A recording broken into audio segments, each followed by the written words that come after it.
Assalamualaikum warahmatullahi wabarakatuh. Ini malam bertepatan juga dengan malam yang mulia, yaitu 10 Muharram atau dikenal dengan Ashura, yang artinya 10 dari bulan Muharram. Allah Subhanahu wa taala berfirman, "Inna iddatash syuhur 'indallahi 12 syahran." 12. Inna iddatash syuhur 'indallahi 12 syahran fi kitabillah. Yauma khalaqas samawati wal ard minha arba'atun hurum. Sesungguhnya bulan di sisi Allah ada 12 bulan. Yang dimana dari 12 bulan itu ada 4 bulan yang dimuliakan oleh Allah, yang 3 secara berurutan, yang 1 terpisah. Nabi katakan yang 3 yang berurutan yaitu Dzulqa'dah, Dzulhijjah dan Muharram, yang saat ini kita berada di bulan Muharram. Kemudian yang 1 terpisah yaitu Rajab. Disunahkan oleh Nabi kita Muhammad sallallahu alaihi wasallam berpuasa, puasa sunnah, terutama kalau yang tidak mampu.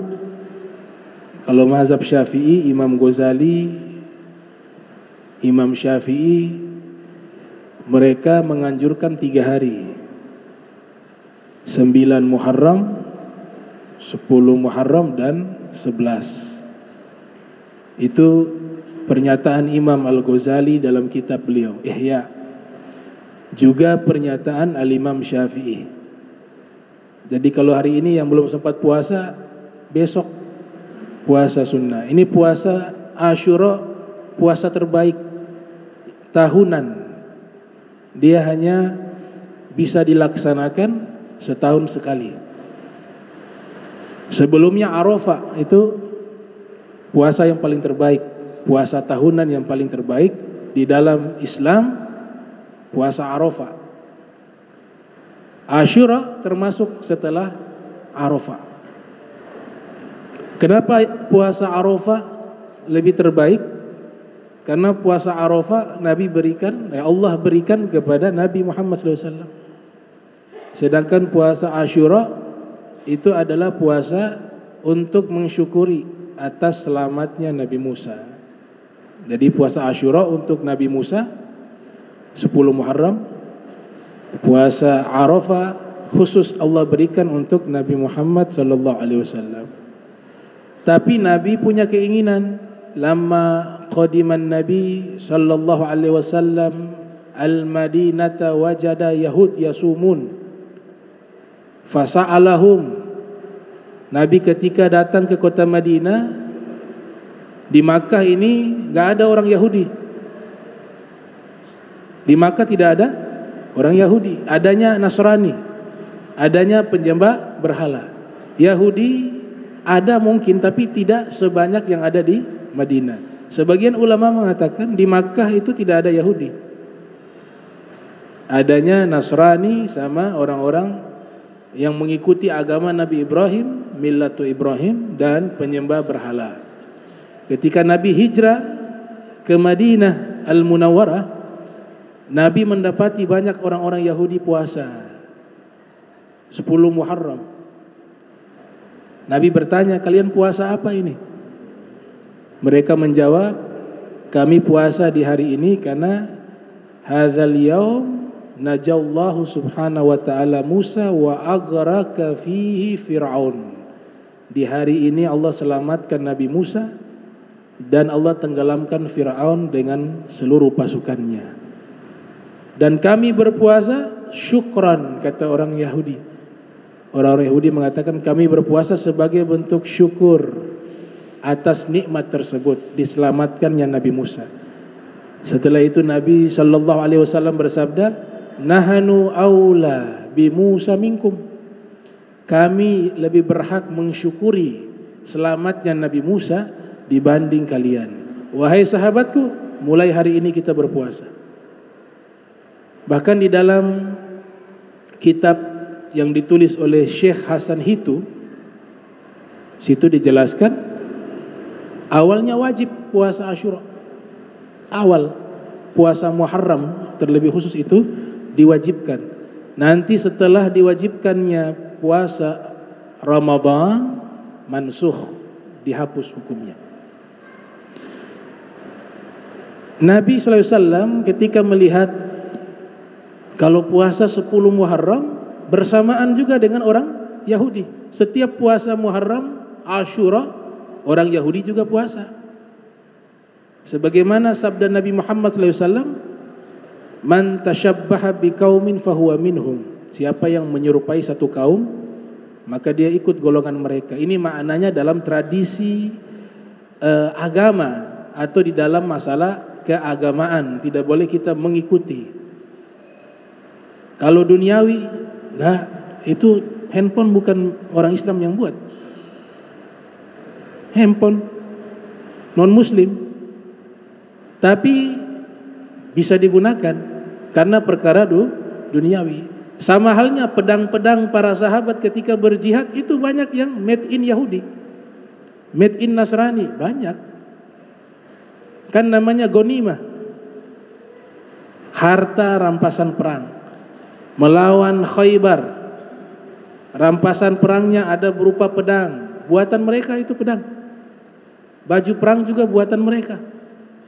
Ada juga Ghatafan, diambil juga rampasan perang.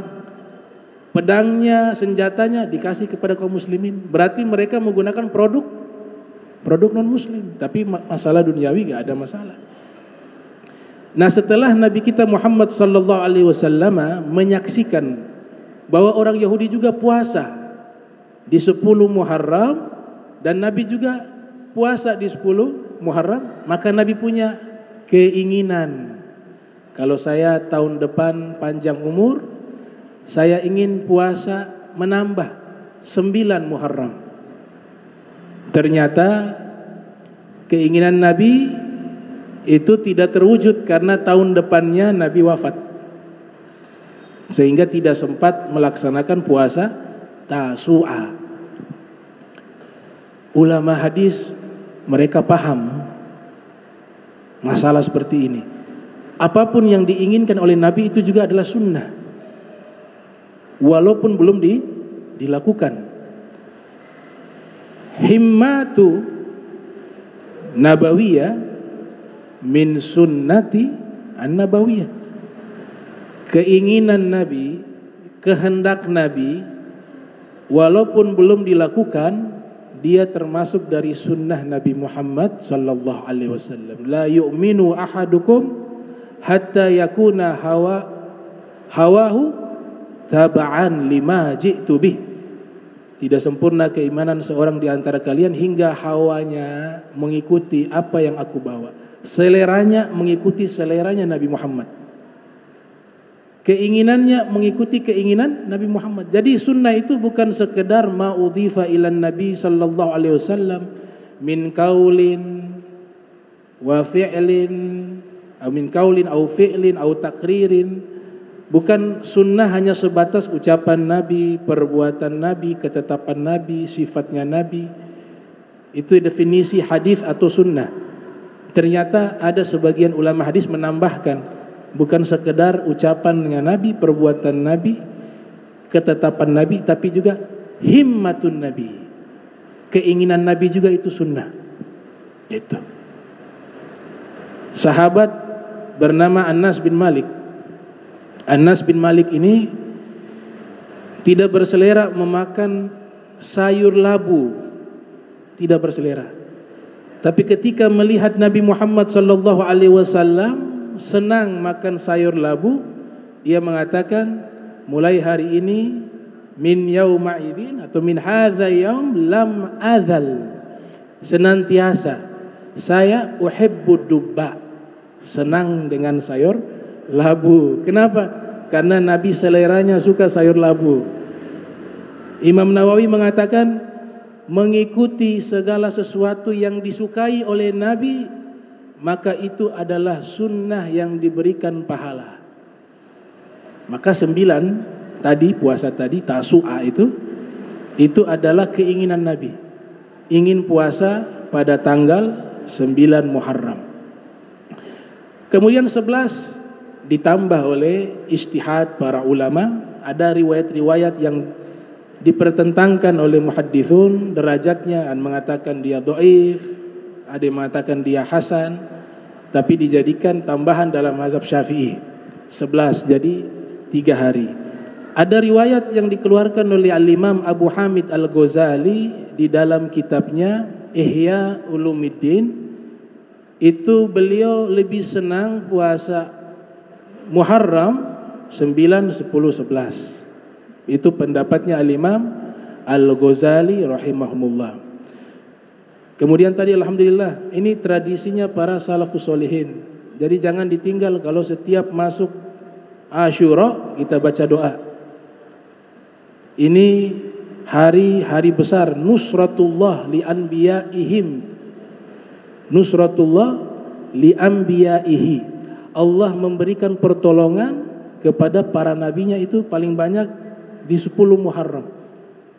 Pertolongan Allah itu sangat banyak. Nabi Yunus keluar dari perut ikan, itu 10 Muharram. Nabi Ibrahim diselamatkan oleh Allah dari api, dan seterusnya dan seterusnya. Itu bisa dibaca di dalam kitab-kitab seperti Nihayatuz Zain yang ditulis oleh Syekh Nawawi Al-Bantani. Penting untuk diketahui bahwa 10 Muharram juga ada peristiwa yang menyedihkan, di mana cucu Nabi sallallahu alaihi wasallam beliau mendapatkan syahadah. Kita harus tahu bahwa ilmu agama ini luas. Pemikiran-pemikiran tentang agama Islam ini luas. Jangan salah jalan. Salah jalan di dalam mengikuti agama Islam, sehebat apapun ibadahnya, ilmunya, maka akan menghancurkan dia setelah matinya. Dalam sejarah tertulis ada kaum namanya Nasibi. Nasibi. Apa itu Nasibi, bib? Yatadayyanu bibughdi Ali wa zurriyatihi. Beragama Islam tapi hatinya menyimpan dendam dan kebencian kepada Imam Ali beserta seluruh turunannya. Itu Karbala itu, pembantaian Karbala itu motifnya satu sebenarnya, kedengkian, kebencian, sehingga berani membantai. Bukan peperangan. Kalau peperangan itu jumlahnya seimbang atau tidak beda jauh jumlahnya. Tapi ini hanya 70 orang lebih. Bahkan ada perempuan di situ, ada anak kecil di situ, melawan 30.000 orang. Itu bukan namanya perang, namanya pembantaian. Bahkan ulama mengatakan yang terlibat dalam peperangan ini, mau hebat apapun ibadahnya, amalnya, zakatnya, sedekahnya, ilmunya, hebat semuanya, kebaikan. Tapi kalau terlibat dalam pembantaian ini, itu sebagian ulama mengatakan, kami tidak tahu nih, apakah pintu tobat masih diberikan kepada mereka. Kalaupun mereka bertobat, saking besarnya itu. Makanya di kuil tertulis tuh Al-Hafiz Ibnu Katsir yang lahir tahun 700 Hijriah, wafat 774 Hijriah, mengutip dalam kitabnya Al-Bidayah wan Nihayah, ada satu kuil di situ. Mereka pergi di satu kuil, ada tulisan. Tulisan ini ribuan tahun sebelum lahirnya Nabi Muhammad. Ada tulisan di kuil itu. Terjemahan dari tulisan itu, kami heran kepada orang yang mengharapkan syafaat kakeknya, sedangkan mereka membunuh cucunya. Jadi tulisan itu sudah ada. Memang ini qadarullah, takdir Allah. Takdir Allah, beliau dapat syahadah. Nabi sudah mengetahui bahwa cucunya akan dibunuh. Jauh-jauh hari malaikat Jibril membawa satu botol yang berisikan pasir Karbala, diberikan kepada Nabi Muhammad SAW. Wahai Rasulullah, Sayyidina Husain masih bayi. Ya Rasulullah, ini pasir Karbala, kata Jibril. Idza sara hadza turab damman faqad kutil ibnuka al-Husain. Kalau ini tanah suatu saat, ini pasir suatu saat dia berubah menjadi darah, menjadi merah, maka pada waktu itu cucumu, putramu, disebut putramu, bukan cucu, putramu itu telah dibunuh. Nabi ambil itu qarurah, botol yang berisikan pasir Karbala. Kemudian Nabi mengatakan apa? Waihak lil Karbala. Jarang Nabi nih melafadzkan kalimat itu. Waihak itu apa? Saya doakan celaka. Ini yang doa Nabi. Saya doakan celaka bagi semua orang yang terlibat di dalam pembantaian cucuku di Karbala. Waihak lil Karbala. Tidak cukup satu kali, Nabi ulang-ulang itu kalimat. Waihak lil Karbala. Waihak lil Karbala. Waihak lil Karbala. Celaka orang-orang yang membunuh cucuku di Karbala. Celaka, celaka. Kira-kira Nabi sudah bilang celaka 3 kali. Ini meninggalnya selamat tidak? Meninggalnya selamat tidak? Gak selamat. Gak selamat. Jangan bangga dengan amal. Jangan bangga dengan ilmu. Surga Allah berikan kepada orang yang menyenangkan hati Nabi Muhammad. Amal bagus, ilmunya luar biasa, tapi tiap hari menyakiti hati Nabi, itu amal terhapus.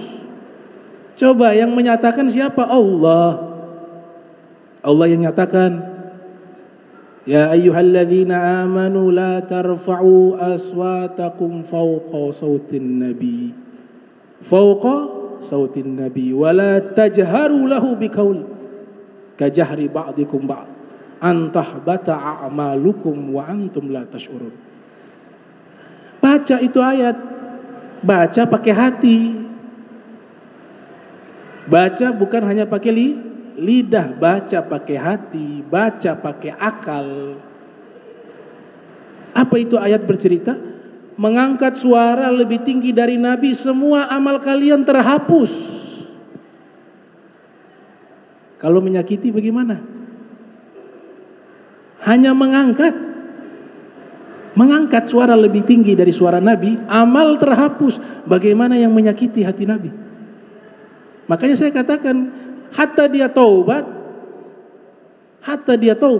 memang orang ini ditakdirkan di neraka. Orang-orang yang membantai Sayyidina Husain memang ditulis, sudah ada nama-nama orang nih, klauter khusus yang masuk neraka sudah ada namanya.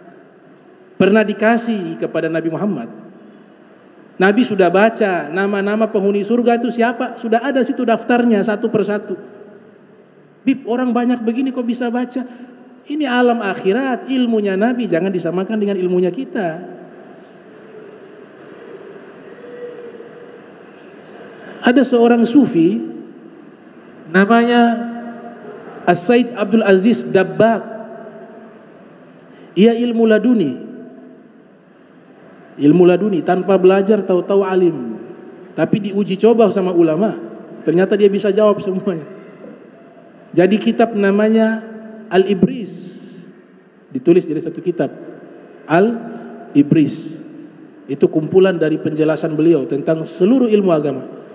Di dalam kitab tersebut termuat itu, bagaimana Allah Ta'ala memerintahkan malaikat membawa satu kitab yang di dalamnya ada daftar nama min ahlil jannati wa min ahlin nar. Daftar nama penghuni surga dan daftar nama penghuni neraka. Nabi sudah baca satu persatu. Nah, orang-orang yang terlibat di dalam pembantaian Dan bukan hanya orang-orang yang terlibat dalam pembantaian. Sampai hari ini masih ada orang Islam yang menyalahkan Imam Hussein. Masih ada orang Islam yang mengaku ulama yang mengatakan bahwa Imam Hussein pemberontak. Masih ada di zaman kita ini orang-orang yang mengaku ulama yang mengatakan bahwa Imam Hussein itu salah, pemberontak, yang benar kelompok yang ini, Ibnu Ziyad, Yazid bin Muawiyah. Sampai hari ini ada juga orang yang masih mengatakan Amirul Mukminin Yazid bin Muawiyah. Nih, hati-hati. Nah, orang ini juga sama, daftarnya sama itu, min ahlin nar. Yang mengatakan Allah mengangkat suara lebih tinggi di atas suara Nabi, amalan terhapus. Nah, ini bukan sekedar mengangkat suara lebih tinggi, tapi menyakiti hati Nabi, dan Nabi sendiri sudah mendoakan celaka.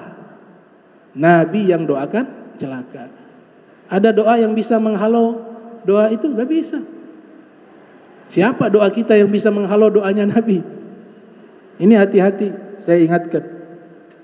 Karena banyak buku-buku semacam ini juga banyak. Banyak yang mengaku ulama tapi begini pemikirannya nih. Sampai ada satu ulama, saya sebutkan namanya karena biar tahu, jangan pakai bukunya. Karena dia terang-terangan menyatakan itu. Kalau memang taubat, ya Allah maafkan. Taubat, kita gak tahu orang taubat di akhir. Kita prasangka baik. Nabi katakan, uzkuru mahasina mautakum. Ceritakanlah kebaikan orang-orang yang wafat di antara kalian. Jadi kalau saya prasangka baik, mungkin beliau sudah tobat. Kalau seandainya beliau tidak tobat, video itu harus dihapus. Video itu masih ada di YouTube. Salah satu ulama Wahabi, Su'aib Arnaud namanya, hidup di zaman kita. Di situ beliau sering mentahkik kitab-kitab, mentahkik, mentakhrij, merevisi, kemudian mengeluarkan sumber hadisnya dari mana asalnya, namanya takhrij. Kalau memang ini pernyataan tidak bertaubat, maka dia masuk daftar ini. Walaupun dia ahli hadis, walaupun mengaku ahli hadis. Apa dia katakan? Ketika ditanya, dan masih ada videonya, bisa nonton. Kalau kau hidup di zaman saat terjadi Karbala, peristiwa Karbala, kau ada di bagian mana? Di pasukan, di golongan bagian mana? Dia mengatakan di golongan Ibnu Sa'ad. Tahu Ibnu Sa'ad? Ibnu Sa'ad ini ayahnya sahabat bernama Sa'ad ibn Abi Waqqas. Ini Sa'ad bin Abi Waqqas cinta sekali Imam Ali. Beliau cinta kepada Imam Ali bin Abi Thalib. Bahkan di dalam Manaqib Al-Imamul Hasan wal Husain, saya punya kitab Manaqib Imam Hasan wal Husain. Di situ dinyatakan satu kisah, saat itu Sa'ad ibn Abi Waqqas duduk di dalam satu khimah, satu tenda. Di dalam ada beberapa orang yang sedang ngobrol. Ternyata di dalam tenda itu mereka ngobrol sedang menggunjing Sayyidina Ali. Sedang menggunjing Sayyidina Ali. Ketika mereka menggunjing, Sa'ad bin Abu Waqqas kenal karena termasuk sahabat yang awal-awal masuk Islam. Dia mengatakan, tolong kalian hentikan, jangan kalian gunjing Sayyidina Ali, jangan. Saya kenal. Ini orang dicintai oleh Allah dan Nabi Muhammad. Kalau kalian teruskan, saya khawatir Allah timpakan bala kepada kalian saat ini juga. Ternyata mereka tidak menggubris apa yang disampaikan oleh Sa'ad ibn Abi Waqqas. Di luar tenda itu ada kuda yang diikat.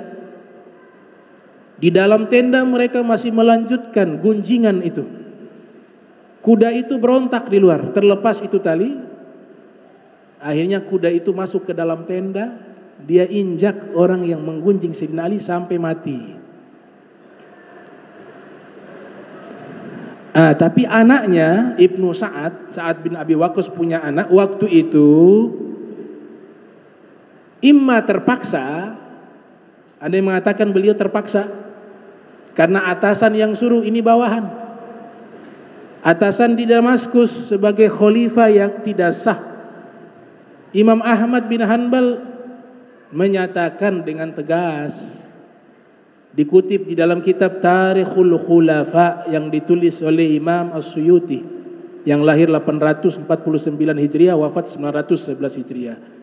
Putranya Imam Ahmad bernama Abdullah bin Ahmad bin Hanbal bertanya, "Wahai ayah, bagaimana hukum melaknat Yazid bin Muawiyah?"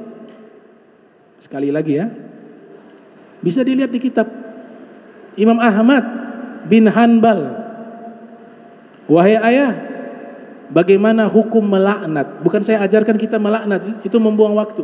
Mendingan bahasa dengan zikir, dengan doa. Tapi kita lagi bahas kisah bagaimana pandangan ulama.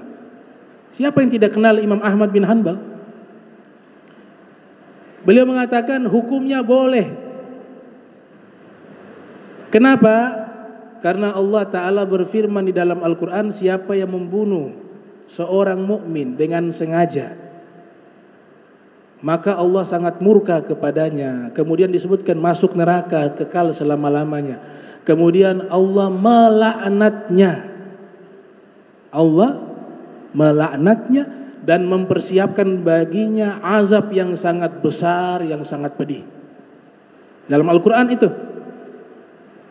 Imam Ahmad mengatakan, ini yang dia bunuh bukan sekedar orang beriman. Yang dia bunuh nih Yazid bin Muawiyah, yang dia bunuh orang beriman. Sudah begitu cucunya Nabi, orang yang dicintai Nabi, pemuda, pemimpin pemuda ahli surga, yang dalam tubuhnya ada darahnya Nabi, ada dagingnya Nabi. Ana min Husain wa Husain minni. Saya bagian dari Husain dan Husain bagian dari saya, kata Nabi Muhammad. Nah, dia bunuh orang semacam ini, pasti dia dapat laknat. Kalau orang beriman saja satu orang dibunuh, Allah katakan Allah laknat, Allah murka kepadanya, Allah siapkan azab yang pedih kepadanya. Kemudian Allah Ta'ala melaknatnya. Bagaimana kiranya yang membunuh cucunya Nabi, orang yang dicintai Nabi, orang yang beriman, dia dapat lebih dahsyat daripada itu. Jelas ya, karena sekarang dibuat syubhat. Ada yang bela, ajib. Ada yang bela, ada yang membelok-belokkan sejarah. Nah, ini dia katakan apa? Saya kalau hidup di zaman itu, saya ada di pihaknya Ibnu Sa'ad. Berarti di pihaknya siapa? Ibnu Ziyad, gubernurnya. Gubernur yang ada di Irak itu, di Kufah itu. Kemudian Yazid bin Muawiyah. Dia katakan saya ikut golongan itu karena Husain memberontak. Dikutip pernyataan ini, saya nggak tahu nih pernyataan ini apa dipalsukan, apakah asli, ini perlu diteliti lagi. Tapi saya cek di kitab ada. Seorang ulama besar sebenarnya di Andalus, namanya Al-Imam Ibnul Arabi Al-Maliki. Bukan Ibnu Arabi yang Sufi, bukan. Yang satunya lagi, Ibnul Arabi Al-Maliki. Dia mengatakan begini dalam kitabnya Al-Qawasim, nama kitabnya Al-Qawasim. Inna Husaina qutila min sayfi jaddihi. Sesungguhnya Husain terbunuh di Karbala dengan pedang kakeknya Nabi Muhammad. Artinya apa? Menggiring opini bahwa Imam Husain dalam posisi salah karena menentang pemerintahan yang sah, dianggap sebagai pemberontak. Padahal harus diketahui Yazid bin Muawiyah itu bukan pemerintahan yang sah. Tidak semua kaum muslimin membaiat dia, tapi dipaksa untuk dibaiat. Kalau tidak dibaiat dibunuh. Makanya sebagian sahabat ikut berbaiat. Imam Husain tidak mau baiat, tahu ini karakternya bagaimana. Ini bukan orang baik. Baca kitabnya As-Suyuti di situ. Baca kitabnya Ibnu Athir di situ. Baca kitabnya Ibnu Hajar Asqalani, ditulis di situ. Yashrabul khamar, suka minum minuman keras, suka bermain perempuan, dan seterusnya dan seterusnya dan seterusnya. Jadi Imam Husain tidak mungkin posisinya sebagai pemberontak. Bagaimana seorang yang pemberontak yang salah, Nabi jauh-jauh hari sudah mengatakan Al-Hasan wal Husain sayyidash syababi ahli jannah. Hasan dan Husain pemimpin pemuda ahli surga. Mana ada pemberontak jadi pemimpin pemuda ahli surga? Ini kadang-kadang ya memang tersimpan nih. Ini faktor genetika ini. Memang dari zaman Nabi sudah muncul orang-orang kayak begini nih. Jadi kasihan, yang ikut kasihan, yang ikut kasihan. Masuk neraka berjamaah. Kalian punya amal dihapus semuanya. Sudah masuk neraka sendiri gak apa-apa, ajak orang.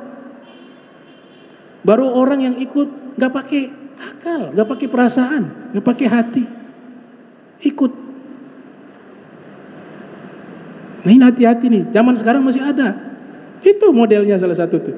Gak usah baca bukunya.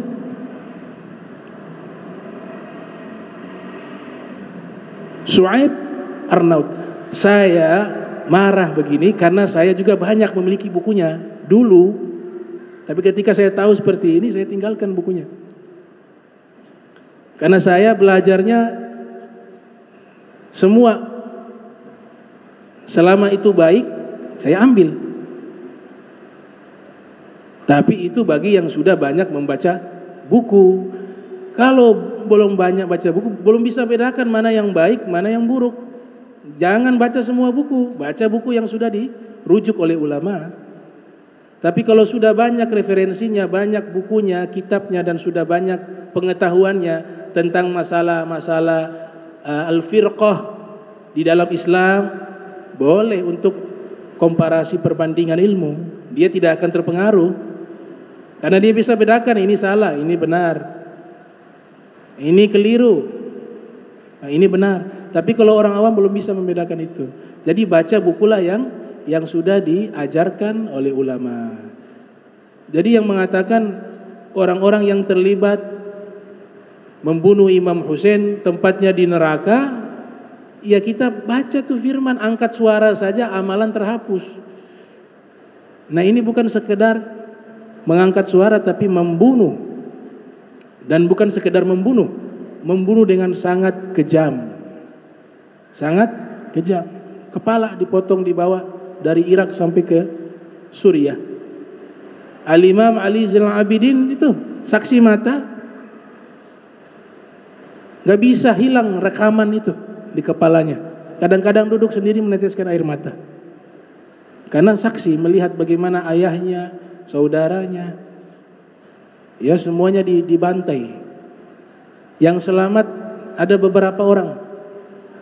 Al-Imam Ali Zainal Abidin selamat. Dari sinilah muncul anaknya, turunannya, Al-Imam Muhammad Al-Baqir, Ja'far Shadiq, dan seterusnya. Ada juga dalam keadaan kritis tapi selamat. Dari golongan laki-laki. Kalau perempuan mereka itu walaupun sekejam-kejamnya, aib kalau bunuh perempuan, makanya perempuan tidak dibunuh. Itu aib terbesar kalau membunuh perempuan. Padahal mereka ini kejam sekali. Makanya yang perempuan tidak dibunuh, tapi yang anak kecil dibunuh, laki-laki. Bahkan anak bayi Ali Al-Asghar itu masih bayi, dibiarkan di dalam tenda kehausan, tidak dikasih minum. Imam Husain ambil itu bayi yang masih suci, yang tidak ada dosa, kemudian mengangkat. Wahai, dia kenal ini. Saya kenal wajah-wajah kalian satu persatu. Kau dulu ini dekat dengan ayahku. Ini kau juga pernah juga dekat dengan kakekku. Seterusnya dikenal. Tolong, ini anak tidak berdosa. Jangan libatkan dia. Saya hanya minta air, dia haus. Sudah berhari-hari tidak minum. Bukan dikasih air, dipanah, meninggal di tangannya Al-Imamul Husain. Tapi kalau perempuan mereka gak aib, bunuh perempuan aib. Nah ini sebagai peringatan, kita gak baca kitab hari ini karena Asyura. Jadi hati-hati mengambil informasi, jangan sampai salah. Jangan sampai muncul keyakinan, oh Imam Husain salah nih, pemberontak nih. Jangan. Ini saya mau cek nih apakah benar ini sumbernya dari Imam Malik, Ibnul Arabi Al-Maliki mazhab Maliki. Di kitabnya itu apakah benar seperti itu? Ini harus dicek lagi karena memang golongan ini suka menghapus-hapus kitab asli.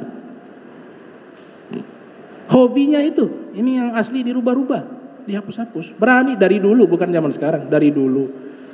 Makanya kitab Al-Ibanah itu kan sudah dipalsukan. Yang menyatakan Imam As-Sofadi dalam kitab Wafayatul A'yan, kitabnya Al-Wafi bil Wafayat, mohon maaf, Al-Wafi bil Wafayat. Kalau Wafayatul A'yan kitabnya Ibnu Khilqan. Beliau katakan kitab Al-Ibana, kitab Abu Hasan Asy'ari sudah dipalsukan. Nah kitab-kitab kita zaman sekarang juga sudah banyak dipalsukan. Bisa jadi itu salah satu yang dipalsukan, bisa jadi. Tapi kalau memang benar itu pernyataannya Ibnul Arabi Al-Maliki, ini harus bertanggung jawab karena kitabnya masih ada. Itu makanya hati-hati dalam menulis tuh. Kitanya sudah meninggal ternyata masih ada peninggalan yang buruk, ditransfer terus itu kejahatan yang kita buat itu. Nah orang yang mencintai Imam Husain, Nabi sudah katakan, man ahabba Husaina faqad ahabbani. Siapa yang cinta kepada cucuku Imam Husain, sungguh dia telah cinta kepadaku. Jelas sudah itu pernyataan Nabi. Jadi gak mungkin orang yang ikut andil di dalam pembunuhan Imam Husain atau orang yang sampai sekarang masih ada mengatasnamakan sebagai seorang muslim atau ulama masih menyatakan bahwa saya di pihak musuh yang ikut terlibat membunuh Imam Husain. Almar'u ma'aman ahab, berarti kau cinta golongan itu. Nabi katakan kau dikumpulkan dengan orang yang kau cinta. Nasibi, kau ikut nasibi. Ikutnya kemana? Bukan ke surga, ke dalam neraka jahanam. Hasan al-Basri, kita kenal Hasan al-Basri. Lahir 21 Hijriah, wafat 110 Hijriah. Tabi'in masyhur terkenal. Saya baca di kitab yang ditulis oleh Syekh Abdul Wahab Asy-Sya'rani yang lahir tahun 898 Hijriah, wafat 973 Hijriah. Di dalam kitab Tanbihul Muqtarrin nama kitabnya. Ditulis di situ keterangan ada orang yang datang bertanya kepada Imam Hasan al-Basri, wahai Imam Hasan al-Basri, ini pembantaian sudah terjadi. Karena beliau hidup di masa itu juga. Tapi beliau kan di Basra, bukan di Kufah. Sama-sama di Irak, tapi beliau di Basra. Dan beliau tidak punya kemampuan membantu. Beliau sepuh. Kemudian memang Imam Husain lebih tua jauh, tapi beliau ini ulama, tidak punya peralatan perang, tidak punya pasukan, tapi dalam hati sedih sekali, hancur sekali. Apalagi ayahnya Imam Husain, Imam Ali bin Abi Thalib, salah satu gurunya beliau, guru utama, gurunya Imam Hasan al-Basri. Jadi bibit-bibit ini masih ada nih. Ini yang tukang-tukang menyimpan bibit kebencian kepada Ahlul Bait. Kau tunggu saja di kuburan nanti. Kalau kau bangga dengan amalmu, tapi kau menyakiti hati Nabi Muhammad, kau punya tempat, kau bisa tahu sendiri di mana. Nah ini Hasan Basri yang mengatakan, ketika dapat kabar kalau dibantai Imam Husain dengan anak-anaknya, dengan ponakannya, dengan pencintanya, dibantai. Beliau mengatakan apa? Seandainya saya Hasan al-Basri masuk ke dalam surga, tapi saya terlibat di dalam pembantaian Karbala, maka saya memilih masuk ke dalam neraka. 5 ikhtartan nar. Kenapa engkau memilih neraka, wahai Hasan al-Basri? Karena di dalam surga pasti saya akan berjumpa dengan kakeknya Nabi Muhammad. Dan Nabi Muhammad pasti akan memandang murka kepadaku di dalam surga. Dan cukuplah bagiku satu azab yang paling berat jika Nabi Muhammad membenci diriku. Makanya saya lebih memilih, dibanding dibenci oleh Nabi Muhammad di dalam surga, lebih baik saya masuk ke dalam neraka. Itu pernyataan Imam Hasan al-Basri. Luar biasa ini. Tadi botol itu Karbala Nabi doakan 3 kali itu. Pasirnya karbun bala, ada ulama mengatakan karbun bala itu tempat musibah, tempat bencana terbesar. Bencana terbesar sepanjang zaman. Pendeta Nasrani mengatakan, ini kepalanya siapa? Mereka katakan ini kepalanya Husain. Husain siapa? Husain bin Ali, putrinya Fatimah. Iya, kata mereka. Pendeta kenal. Di sini kepala. Dibersihkan itu kepala, dimuliakan. Kemudian pendeta itu mengatakan, seandainya Isa, Nabi Allah Isa punya anak, punya turunan, kami akan jadikan raja di atas para raja. Dan kami tidak biarkan mereka menginjak tanah. Kami pikul mereka. Tapi kalian luar biasa. Ini cucunya Nabi, kalian bunuh dengan keji. Mengaku Islam, orang Islam yang bunuh. Bahkan dalam satu riwayat ada seorang ahli kitab Nasrani ikut di dalam pasukannya Imam Husain dan terbunuh. Padahal istrinya sedang hamil, ia tinggalkan istrinya. Hati yang baik itu tidak mengenal agama. Orang Islam ada yang baik, ada yang jahat. Sama dengan agama lain, ada juga orang baik, ada orang jahat. Karena Allah pilih orang-orang pilihan saja yang bisa masuk surga. Daftar namanya sudah ada. Salah satu tanda orang itu penghuni surga, dia mencintai Nabi Muhammad dan mencintai keluarga Nabi Muhammad dan mencintai sahabat Nabi Muhammad sallallahu alaihi wasallam. Itu alamah. Itu tanda setiap hari. Nabi sudah wafat. Ummu Salamah namanya. Ummu Salamah. Tiap hari lihat itu botol. Oh, belum ada perubahan warna. Pas kejadian Karbala dibantai Imam Husain dengan anak-anaknya, dengan ponakannya, dengan pencintanya, berubah. Tanah itu menjadi merah. Dilaporkan kepada beberapa orang, Imam Husain sudah terbunuh. Ternyata benar, dapat informasi beliau sudah terbunuh di padang Karbala. Nah, ini luar biasa. Ini mereka saking bencinya ini, Nasibi ini saking bencinya, antum bisa baca di kitabnya Imam Zahabi, Imam Az-Zahabi dalam kitab Syiaru A'lamin Nubala yang lahir 673 Hijriah. Ada seorang ulama namanya Ulay. Namanya Ulay. Dia awalnya ketika lahir, sang ayah ini pencintanya Imam Ali. Ini mungkin di Daulah Umayyah. Pada masa Daulah Umayyah. Lahir ini anak karena dia sangat cinta kepada Sayyidina Ali. Ia kasih nama Ali. Ternyata ada undang-undang pada waktu itu, setiap anak yang diberikan dengan nama Ali akan dibantai dan dibunuh. Bisa lihat kebenciannya seperti itu. Siapa yang namanya Ali dibunuh. Jadi tidak boleh ada orang yang bernama Ali. Akhirnya dapat informasi bahwa ada seorang laki-laki, dia adalah pencintanya Imam Ali. Anak laki-laki lahir darinya, istrinya melahirkan anak laki-laki, dia berikan nama dengan nama Ali. Datanglah ini pasukan dari Daulah Umayyah masuk ke rumahnya, mau dibunuh itu anak. Ini namanya Ali. Karena panik menyelamatkan ini bayi yang tidak berdosa, ia mengatakan tidak, namanya bukan Ali, namanya Ulay. Jadi kalau dalam bahasa Arab namanya tasghir. Salman jadinya Sulaiman, Jabir jadinya Jubair, Hasan jadinya Husain, Ali jadinya Ulay. Subhanallah. Sebegitunya kebencian mereka itu.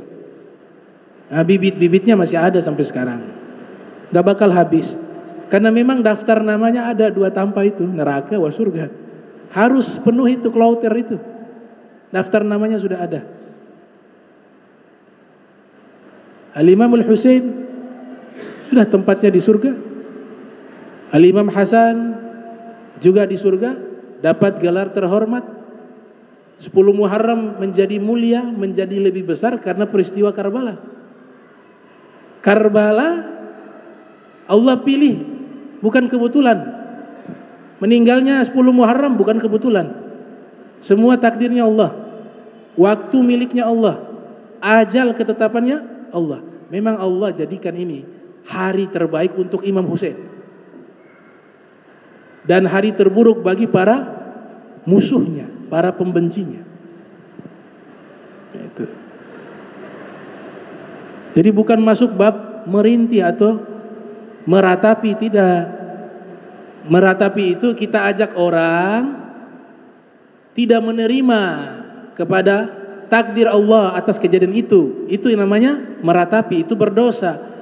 Laisa minna, kata Nabi, bukan golongan kami.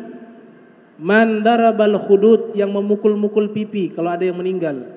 Wasyaqqal juyub, wasyaqqal juyub, menyobek-nyobek bajunya.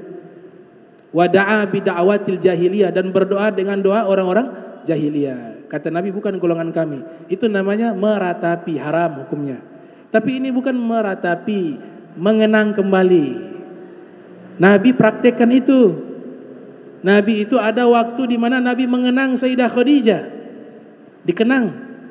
Bahkan diceritakan kebaikan-kebaikan Sayyidah Khadijah, bagaimana perjuangan Sayyidah Khadijah diceritakan oleh Nabi. Bukan sekedar menceritakan. Nabi suruh potong kambing 1 ekor. Kemudian Nabi katakan arsilu biha ila asdiqail Khadijah.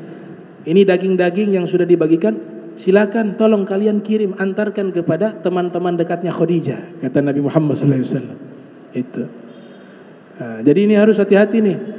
Ya, bibit-bibit ini masih ada. Terakhir saya tutup. Tadi saya kutip di awal Ibnu Katsir yang riwayatkan dalam kitab As-Sirah Nabawiyah yang lahir tahun 700 Hijriah.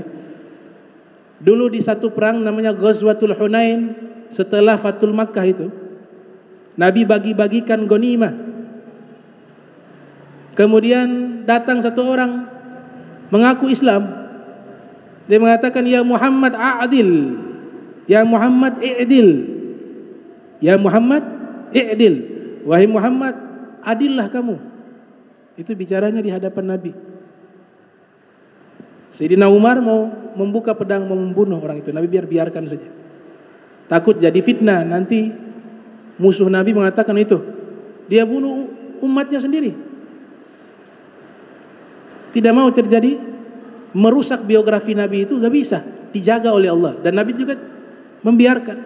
Setelah dia pergi orang itu, Nabi katakan dari sulbi dia, anak turunan dia nanti muncul orang-orang yang luar biasa, seakan-akan Al-Quran milik mereka. Yaqra'un Al-Quran, ahli Al-Quran, baca Al-Quran, hafiz Al-Quran, Al-Quran bersama mereka. Tapi mereka ini orang-orang yang bodoh, sufalahu ahlam, sufahau ahlam, yamraqun minad din kama yamraqu sahmu minar ramiyah. Mereka keluar dari agama Islam seperti panah itu, ya, dia keluar dari alat panahnya, dari busurnya keluar. Jadi ada bibitnya di situ, ada faktor genetika. Ada satu orang sholat begitu, masuk ke masjid, dalam masjid Nabi dia sholat. Nabi katakan kepada Sayyidina Abu Bakar, ya Abu Bakar, bunuh orang itu yang lagi sholat. Kata Nabi, kum faktulhu. Lagi sholat nih orang. Nabi katakan, siapa yang berani membunuh orang itu yang lagi sholat itu? Sayyidina Abu Bakar mengatakan, saya ya Rasulullah. Kum, bangun, ambil itu pedang. Orang itu lagi sujud. Sayyidina Abu Bakar tidak berani balik. Ya Rasulullah, dia lagi sujud kepada Allah, saya tidak berani. Baik, siapa yang berani membunuhnya? Sayyidina Umar mengatakan, saya. Kum, bangun. Sayyidina Umar ambil itu parang mau membunuh, posisi sujud. Dibatalkan niat membunuh. Balik, ya Rasulullah, dia sedang sholat. Kemudian Sayyidina Ali, saya ya Rasulullah. Sayyidina Ali yang tawarkan diri, saya. Sayyidina Ali ambil itu pedangnya beliau, datang menghampiri orang itu, sudah hilang. Setelah itu kembalilah Sayyidina Ali menemui Nabi Muhammad. Ada Sayyidina Abu Bakar, ada Sayyidina Umar, ada Sayyidina Ali. Mereka bertanya, ya Rasulullah, kenapa engkau perintahkan kami membunuh orang yang sedang sholat? Apa kata Nabi? Ini saya kutip dari As-Sayyid Muhammad bin Alwi al-Maliki. Dari turunan dia melahirkan orang-orang yang membawa fitnah untuk umatku sampai hari kiamat.